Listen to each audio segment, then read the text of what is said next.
Le serpent était le plus rusé de tous les animaux des champs que l'Éternel Dieu avait créés. Il dit à la femme, quoi? Dieu a-t-il vraiment dit, vous ne mangerez les fruits d'aucun arbre du jardin? La femme répondit au serpent, nous mangerons les fruits des arbres du jardin, mais quant aux fruits de l'arbre placé au milieu du jardin, Dieu a dit, n'en mangez point, n'y touchez point, sinon vous mourrez.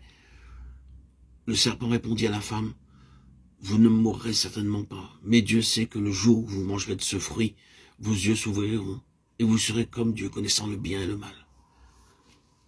Genèse 3, 1, 7. L'Éternel Dieu dit, voici que l'homme est devenu l'un de nous pour la connaissance du bien et du mal. Maintenant, il ne faut pas qu'il avance sa main, qu'il prenne encore du fruit de l'arbre de la vie, qu'il en mange et qu'il vive éternellement. L'Éternel Dieu fit donc sortir Adam du jardin d'Éden pour qu'il cultivât la terre, d'où il avait été tiré. Après en avoir chassé l'homme, il plaça à l'orient du jardin d'Éden les chérubins armés d'un glaive à lame flamboyante, pour garder le chemin de l'arbre de la vie. Genèse 3, 22, 24. Il n'y a donc maintenant aucune condamnation pour ceux qui sont en Jésus-Christ, parce que la loi de l'esprit de vie m'a affranchi en Jésus-Christ de la loi, du péché et de la mort. Romains 8, 1, 2. Plus nous vivons et plus nous pensons aux choses, plus aussi nous sommes assurés que la question suprême, celle qui gouverne tout entre Dieu et l'homme, c'est la vie. Notre portion des Écritures nous dit ici que la vie est une loi. Elle nous dit de plus que cette vie est entre les mains du Saint-Esprit. La loi de l'esprit de vie. Une loi est un principe fixé et établi. Elle a des potentialités. Cela signifie que si l'on est ajusté à cette loi et gouverné par elle, certains résultats seront inévitables.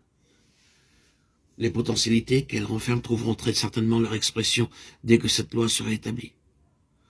Ce que nous trouvons donc ici, c'est que la marque des choses qui sont de Dieu, le Saint-Esprit, c'est la vie. Si une chose est de Dieu, le Saint-Esprit, elle vivra. Sa caractéristique essentielle sera la vie. C'est une loi, un principe établi. Une chose qui est selon Dieu vivra. Parce que la vie même de Dieu est en elle. Et cela, en tant que principe, est une règle de direction. C'est un principe pour la direction du peuple de Dieu. Mais il y a encore une autre chose que nous devons relever dès le début. C'est que dans cette question de la vie, qui est un principe établi, la vie est en Jésus-Christ, la loi de l'esprit de vie en Jésus-Christ. Les Écritures insistent avec une grande force sur ce fait. Tout ce qui est de Dieu est en Jésus-Christ. Et puisque la marque de tout ce qui est de Dieu, c'est la vie est donc en Jésus-Christ et en lui seul.